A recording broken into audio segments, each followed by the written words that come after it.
जानने के लिए यूपीएससी प्रीलिम्स और मेंस के लिए एनसीईआरटी पॉलिटी क्लास 8 के कंप्लीट करेंगे लोग। तो पहला चैप्टर है भारतीय संविधान। तो संविधान की परिभाषा देखेंगे लोग। तो कानून के रूप में बने हुए मौलिक नियम और सिद्धांत और संविधान, भारतीय संविधान देखेंगे लोग। तो संविधान की जरूरत क्यों है और भारतीय संविधान के लक्षण कौन कौन से हैं।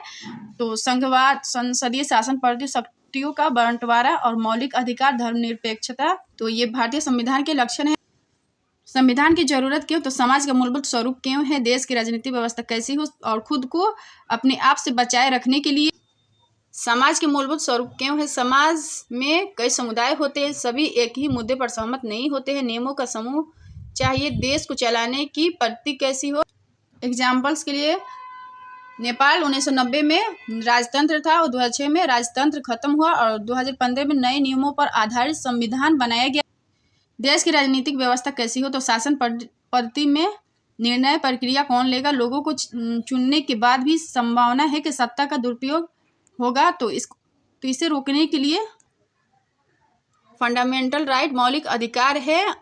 अगर किसी व्यक्ति के साथ भेदभाव किया जाता है तो मौलिक अधिकार में समानता का अधिकार की बात की गई है और असमानता, भेदभाव के आधार पर कानून बनाना। संविधान में प्रयास किया गया है कि बहुसंख्यक अपनी ताकत अल्पसंख्यक को नहीं दिखाए और निरंकुशता ना हो, समाज में निरंकुशता ना हो। तो इसे दो भागों में बांट कर देखेंगे लोग, इंटर कम्युनिटी और इंट्रा कम्युनिटी, अंतर सामुदायिक और अंतर सामुदायिक। तो अंतर सामुदायिक में हिंदू मुस्लिम में भेदभाव आते हैं और अंतर सामुदायिक में छुआछूत, ऊंच नीच भेदभाव आते हैं। लोकसभा का कार्य, तो कार्यपालिका का चुनाव करना और पीएम, प्रधानमंत्री सत्ताधारी दल के मुखिया होंगे। देश की राजनीतिक व्यवस्था कैसी हो। तो वो निर्णय प्रक्रिया लोकतंत्र होगा, तो लोगों के हाथ में प्रक्रिया होगी, फिर भी संभावना है कि सत्ता का दुरुपयोग होगा। तो इसके लिए फंडामेंटल राइट, मौलिक अधिकार है।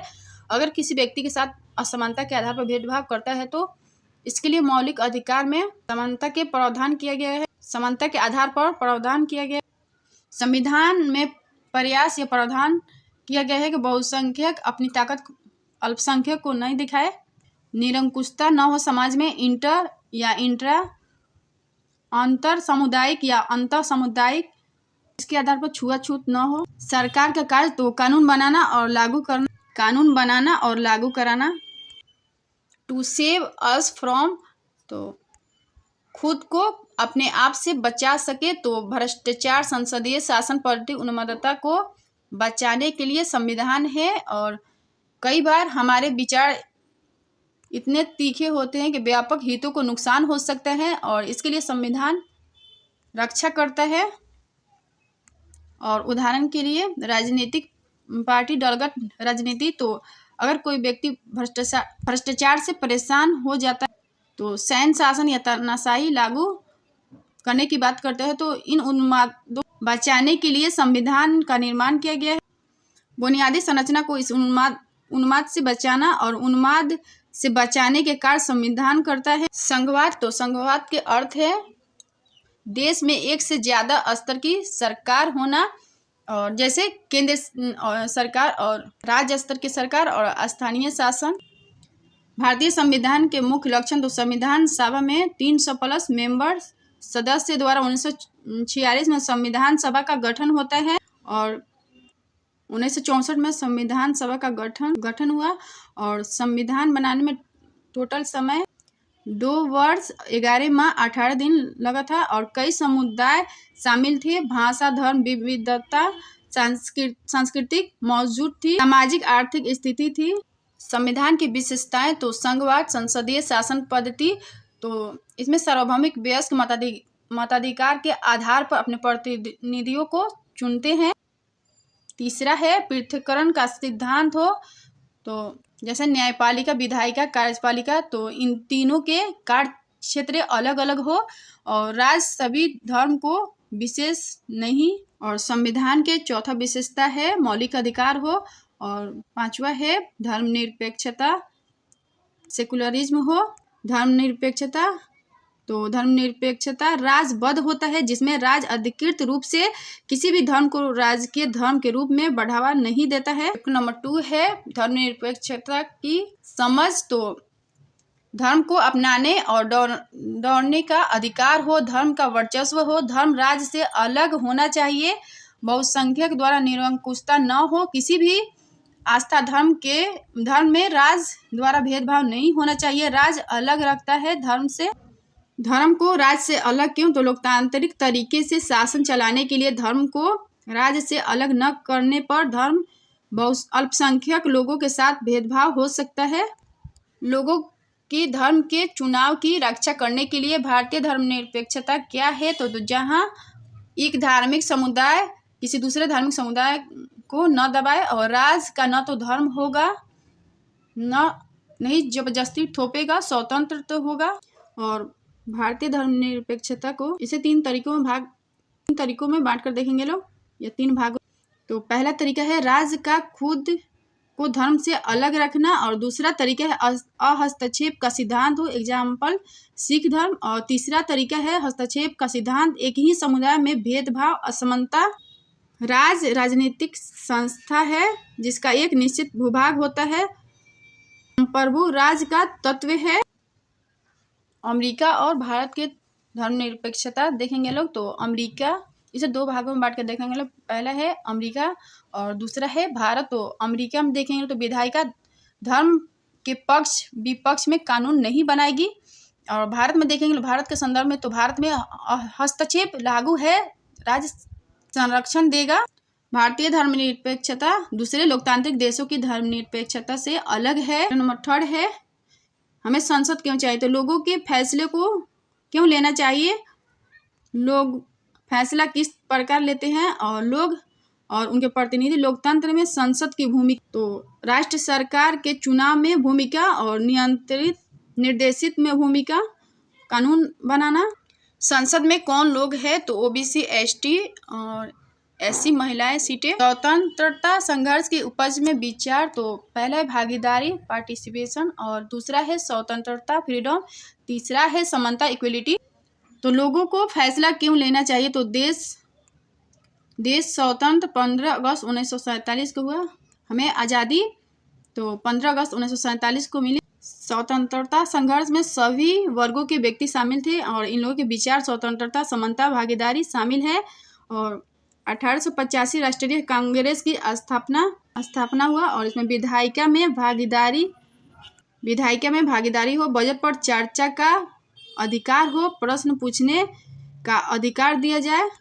1909 देखेंगे तो भारतीय शासन अधिनियम आया, और कुछ हद तक निर्वाचित प्रतिनिधित्व दिया गया। और लोकतंत्र में संसद की भूमिका। तो लोकतंत्र का सिद्धांत भागीदारी पर काम करता है, और भागीदारी के लिए सहमति आवश्यक है, और साथ साथ अपने प्रतिनिधियों को संसद में भेजेंगे। और राष्ट्रीय सरकार का चुनाव में संसद की भूमिका, और संसद में राष्ट्रपति, लोकसभा और राज्यसभा आते हैं। और राज्यसभा का महत्वपूर्ण कार्य। तो राज्यों के प्रतिनिधि राज्यसभा द्वारा चुने जाते हैं, और राष्ट्रपति द्वारा 12 सदस्य मनोनीत किए जाते हैं, और उच्च सदन भंग नहीं किया जा सकता है। और प्रत्येक दूसरे वर्ष 1/3 सदस्य सेवानिवृत्त होते हैं। लोकसभा का कार्य महत्वपूर्ण। तो कार्यपालिका का चुनाव करना। लोकसभा का महत्वपूर्ण कार्य कार्यपालिका का चुनाव करना, प्रत्यक्ष रूप से चुनाव, और राष्ट्रपति 2 अंगल भारतीय मनोनीत करते हैं। और निम्न सदन को लोकप्रिय सदन भी कहते हैं। और 545 सदस्य, लोकसभा में 545 सदस्य है, और 543 सदस्य निर्वाचित किए जाते हैं, और 2 सदस्य राष्ट्रपति द्वारा मनोनीत किए जाते हैं। सत्ताधारी पार्टी का प्रमुख प्रधानमंत्री होंगे, और बहुसंख्यक 272 सदस्य और बहुमत दल का नेता प्रधानमंत्री होंगे। लोकसभा में 545 सदस्य है, 543 निर्वाचित होते हैं, और 2 सदस्य एंग्लो इंडियन राष्ट्रपति द्वारा मनोनीत किए जाते हैं। 272 सदस्य बहुमत दल के नेता प्रधानमंत्री होंगे। सरकार को नियंत्रित निर्देशित करने में संसद की भूमिका। तो इसे 3 भागों में बांट कर देखेंगे लोग। पहला है प्रश्नकाल, तो इसके माध्यम से सरकार के कार्यों की जानकारी दी जाती है। और दूसरा है विपक्षी दल, तो लोकतंत्र को स्वस्थ रखने का कार्य करता है विपक्षी दल। और वित्त के माध्यम से संसद सरकार को नियंत्रित करेगी। प्रीलिम्स के लिए फैक्ट है, तो संसद के अंग में शामिल है राष्ट्रपति, राज्यसभा और लोकसभा। और राज्यसभा में अधिकाधिक कितने सदस्य होते हैं? 250 सदस्य। और 238 सदस्य राज्यों तथा संघ राज्य क्षेत्रों के प्रतिनिधि होंगे तथा 12 सदस्यों को राष्ट्रपति द्वारा नामांकित किया जाएगा। और राज्यसभा को उच्च सदन कहा जाता है और लोकसभा को निम्न सदन या उच्च लोकप्रिय सदन भी कहा जाता है। राज्यसभा एक अस्थायी निकाय है तथा इसे भंग नहीं किया जा सकता है। इसके 1/3 सदस्य प्रत्येक दूसरे वर्ष सेवानिवृत्त होते हैं तथा उन्हें नए निर्वाचित सदस्यों द्वारा प्रतिस्थापित किया जाता है। प्रत्येक सदस्य को 6 वर्ष की अवधि के लिए निर्वाचित किया जाता है। और राज्यसभा में और भारत का उपराष्ट्रपति राज्यसभा का प्रधान सभापति है। संवैधानिक प्रमुख राष्ट्रपति होगा और सरकार का प्रमुख प्रधानमंत्री होंगे। और कार्यपालिका का चुनाव करना लोकसभा का महत्वपूर्ण काम है। चैप्टर नंबर 4 है कानून की समझ, तो एबी डायसी ने 1885 में पुस्तक लॉ एंड द कॉन्स्टिट्यूशन में कानून के शासन के 3 अर्थ बताए। पहला है विधि के शासन का अभिप्राय देश में कानूनी समानता का होना है। और दूसरा है विधि के शासन के अनुसार किसी व्यक्ति को कानून के उल्लंघन के लिए दंडित किया जा सकता है, अन्य किसी बात के लिए नहीं। और तीसरा है विधि के शासन की तीसरी शर्त है कि संविधान की व्याख्या। कानूनों की समझ, तो इसे 3 भागों में बांट कर देखेंगे लोग। पहला है कानून, क्या कानून सब पर लागू है? दूसरा है नए कानून किस तरह से बनते हैं? और तीसरा है अलोकप्रिय और विवादास्पद कानून, तो क्या कानून सब पर लागू है? तो इसमें देखेंगे लोग, तो हाँ, कानून के शासन के अनुसार सभी पर समान कानून लागू है। धर्म या जाति, लिंग के आधार पर भेदभाव नहीं किया जा सकता है। और नए कानून किस तरह से बनते हैं? तो संसद द्वारा बनाए जाते हैं, लोकसभा, राज्यसभा, उसके बाद राष्ट्रपति के हस्ताक्षर के बाद कानून बन जाते हैं। और अलोकप्रिय और विवादास्पद कानून, तो एग्जाम्पल्स के लिए फॉर्म लॉ और सुप्रीम कोर्ट की भूमिका, यदि वे संविधान के विरुद्ध है तो उससे शून्य घोषित कर दिया जाता है। और ये प्रीलिम्स के लिए फैक्ट है, तो भारत में विधि का शासन का अर्थ है कानून के समक्ष सभी लोगों की समता है। और संविधान के अभिभावक न्यायपालिका है। चैप्टर नंबर 5 है न्यायपालिका, जुडिशियरी, तो इसे 3 भागों में बांट कर देखेंगे लोग। न्यायपालिका की भूमिका, स्वतंत्र न्यायपालिका, भारत में अदालत की संरचना, तो न्यायपालिका की भूमिका में विवादों का निपटारा और न्यायपालिका समीक्षा और कानून रक्षा और फंडामेंटल राइट का क्रियान्वयन कराना न्यायपालिका की भूमिका में इस पॉइंट आता। न्यायपालिका की भूमिका में देखेंगे लोग, तो इसका काम है विवादों का निपटारा, और जैसे नागरिक और सरकार के बीच में विवाद, और सरकार या केंद्र के बीच में विवाद होता है या केंद्र या राज्य के बीच में विवाद होता है, तो ये सब सभी के समाधान न्यायपालिका में है। न्यायपालिका की भूमिका में पहला न्यायिक समीक्षा आता है और संविधान की व्याख्या का अधिकार, और तीसरा है मौलिक अधिकारों का क्रियान्वयन कराना। तो न्यायपालिका की भूमिका में इस सारे पॉइंट आते हैं। तो सुप्रीम कोर्ट की स्थापना 26 जनवरी 1950 के किया गया था। और स्वतंत्र न्यायपालिका के अर्थ, तो न्याय पर किसी का नियंत्रण न होना, पक्षपात न हो, और इसके लिए संविधान में स्वतंत्र न्यायपालिका की व्यवस्था की गई है। और विधायिका और कार्यपालिका के द्वारा कोई ऐसा काम जो विधि के विरुद्ध है। स्वतंत्र न्यायपालिका की व्यवस्था शक्तियों के बंटवारे के आधार पर किया गया, और बंटवारे में विधायिका, न्यायपालिका और कार्यपालिका को देखेंगे लोग। और विधायिका का काम है कानून बनाना, और न्यायपालिका का काम न्याय करना, और कार्यपालिका का काम कानून लागू करना। और स्वतंत्र न्यायपालिका का अर्थ है न्याय पर किसी अन्य का नियंत्रण न होना, या और पक्षपात न होना, और इन्हीं दोनों व्यवस्थाओं के लिए संविधान में स्वतंत्र न्यायपालिका की व्यवस्था की गई। अदालत की संरचना में देखेंगे लोग तो सबसे ऊपर सुप्रीम कोर्ट आते हैं, सर्वोच्च न्यायालय, और दूसरा है हाई कोर्ट उच्च न्यायालय, और तीसरा है जिला न्यायालय। इसके प्रमुख जिला न्यायाधीश होंगे, और सुप्रीम कोर्ट के चीफ जस्टिस और हाई कोर्ट के जज। और उच्च न्यायालय की स्थापना 1862 में किया गया, और प्रेसिडेंट शहर बम्बई और दिल्ली उच्च न्यायालय की स्थापना 1966 में किया गया था। विधि व्यवस्था की विभिन्न शाखाएं, तो इसमें पहला है क्रिमिनल लॉ फौजदारी, और दूसरा है सिविल लॉ दीवानी। तो फौजदारी में हत्या चोरी आदि आते हैं, और सिविल लॉ में दीवानी में जमीन की बिक्री तलाक किराया आदि दीवानी में आते हैं। PIL 1980 में लागू PN भागवती द्वारा किया गया। PIL एक व्यवस्था है और जनहित याचिका है, और इंग्लिश में इसे पब्लिक इंटरेस्ट लिटिगेशन कहते हैं, और सर्वोच्च प्लस उच्च न्यायालय दोनों में दायर की जा सकती है। क्या हर व्यक्ति कोर्ट जा सकता है? तो प्रत्येक व्यक्ति को अपने मौलिक अधिकारों की रक्षा के लिए न्यायालय जाने का अधिकार है। PIL सामाजिक न्याय के लिए कार्य करता है। जैसे A पर्सन B पर्सन की तरफ, जैसे A पर्सन और B पर्सन है, तो A पर्सन की तरफ से B पर्सन के लिए किसी दूसरे व्यक्ति की याचिका कोई दूसरा व्यक्ति करे। तो हाशियाकरण की समझ में देखेंगे लोग, चैप्टर नंबर 7 है। तो संज्ञेय अपराध के मतलब जिसके लिए पुलिस किसी व्यक्ति को अदालत की अनुमति के बिना गिरफ्तार कर सकती है। और आदिवासी शब्द मूल निवासी है, और भारत के लगभग 8% आबादी में रहते हैं, और ऊंच नीच जातिगत भेदभाव नहीं होता है इनमें। हाशियाकरण की समझ में देखेंगे लोग तो धर्म, भाषा, संस्कृति, वर्ग के अवसर, इस सारे पॉइंट के अवसर उपलब्ध नहीं है, इन सब के आधार पर भेदभाव होता है। और दूसरा है बुनियादी सुविधाएं उपलब्ध प्लस अवसर उपलब्ध है। महत्वपूर्ण खनन औद्योगिक क्षेत्र आदिवासी इलाकों में ही है।